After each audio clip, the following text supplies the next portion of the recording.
Hello, magandang hapon. Ayan. Fabrication ng wire duct para sa electrical. Ayan o. Ayan si Dodong Jeric. Ayan o. Nilalagyan niya ng ano.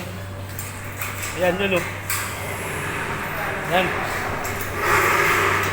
Niligpitan niya yung connector. Ayan. Doon ka kay ano? Cable ko yan. Doon ka kay...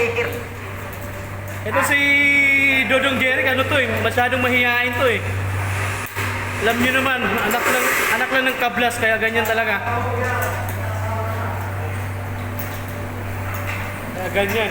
Ayun o. Ayun, si Kuya Roy, oh, nagbubutas. Binubutasan niya para sa connector, sa dugtungan. Ayan o.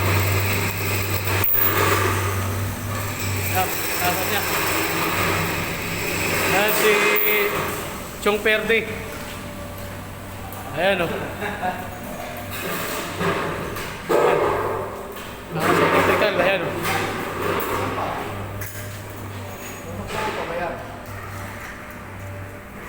Ayan. Ito yung electrical niyan.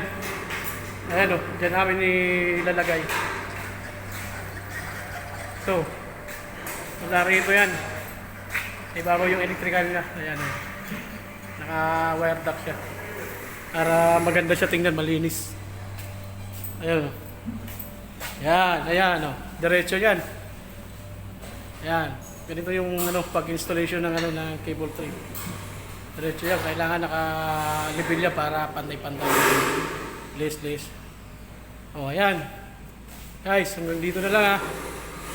Huwag kalimutan mag-subscribe. At mag-like. Pa-share na rin mga kaibigan natin. Maraming salamat.